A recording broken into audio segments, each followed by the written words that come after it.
Greetings, groovy people! Welcome to this special extra video, part 2 of my Pride Month OC discussion, where I'm going to discuss the other character that's in this Dark Horse special image. Her given name was Josephine Baker Johnson. It was a hyphenated last name, but she will later reinvent herself and just go by Nicki Johnson.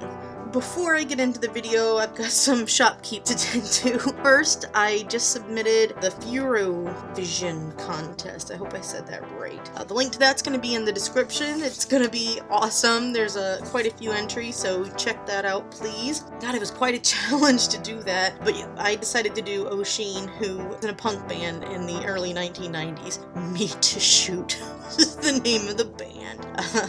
But anyway, Act 1 of Dark Horse is available in print and PDF, $7.50 plus shipping for the print version, $3 for the PDF. Send me an email if you're interested.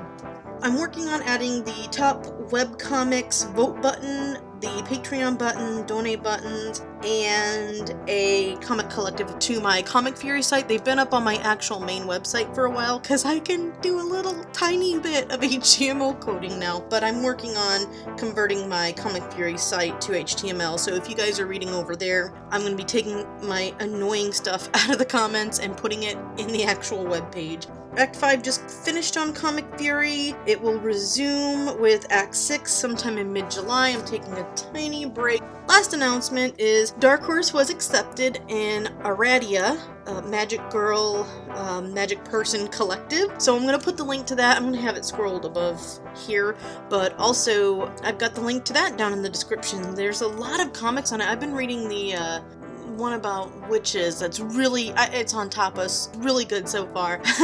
Is the witch trials, there's stuff going, oh, I just got it, the witch trials. It's okay, I get it, I'm so slow. One of the characters in that comic is going through some kind of test right now, so I get it, the witch trials. I'm so slow, wow, that's so clever. Okay. Shop's been swept.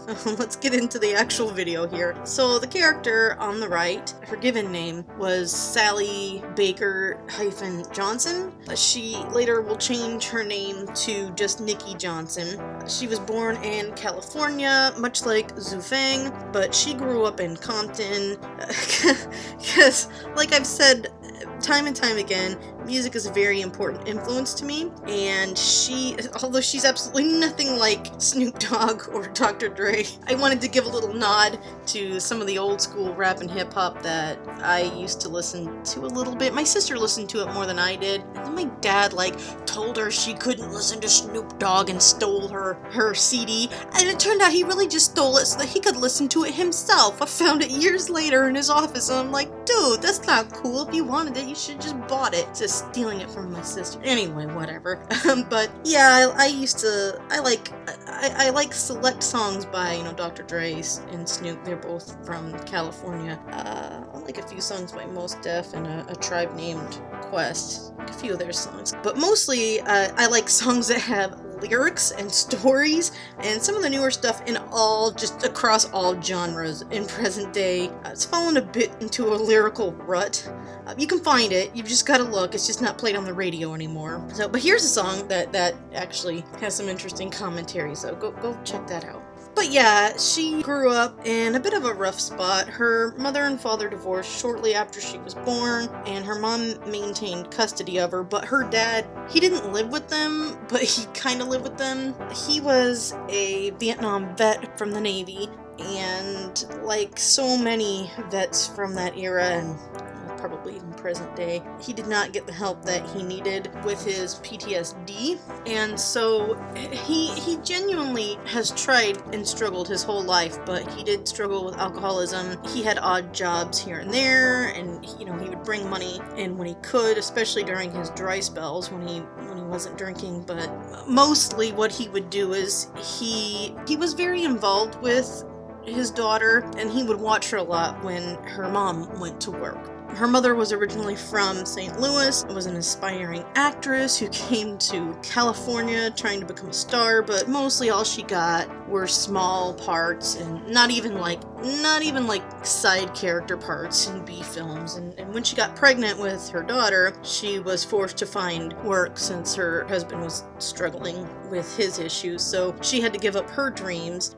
This really affected her mom a lot. She was a very no-nonsense, determined person, and to give up on her dreams like that, unfortunately, she kind of resented her daughter, but she was also fairly religious. She was from the Bible Belt, and her parents, both of them, were fairly homophobic, so Nicki, who she reinvents herself and becomes Nicki, she doesn't feel comfortable coming out to her parents. She's actually scared to. So when she finally realizes her sexuality, the end of the world comes pretty quickly after that, but at the same time, to not be able to express yourself with your parents and be accepted can be a very heavy burden.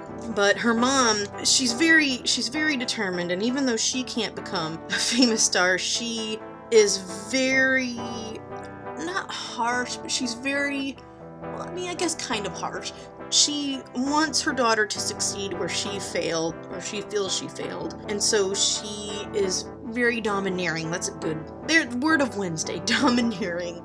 So she wants Nicki to be very involved with like whatever kind of drama clubs and, you know, any kind of club at school that's related to that, when really all Nicki wanted to do, or Josephine as she was called at the time, all she wanted to do was surf and study science. And she had to become very tough, though her school didn't get a lot of funding, so she's actually very studious, and she's a very high achiever, but she really would rather have been, you know, doing sports and, you know, being active in that way. She has no desire to become a singer or performer. And after the war, her father will succumb to the plague.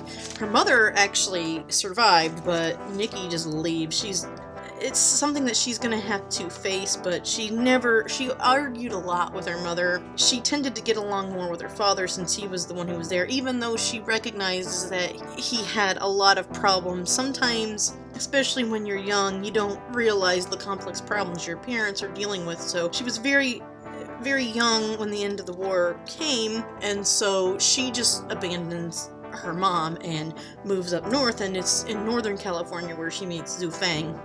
And sometime in her life, she is going to have to face her past and accept that maybe her mom wasn't right. But at the same time, everyone is human, and she had her daughter's best interest at heart, and it's just something that she's going to have to deal with. But that's postponed right now because she's up hanging out with Xue Feng at her business. But yeah, so that's a little bit about her personality and her background. After the war, she actually feels fairly liberated. Quite a few people feel liberated because they feel this is their opportunity to rebuild the nation without the baggage of past generations. I mean, especially since she's a minority within a minority. She's both African American and she's also, you know, homosexual, so it's kind of a guilty thing. So many people that they love and, you know, were close to, they die, especially her dad. But it's also an opportunity for this younger generation to see if they can fix the problems of the past, and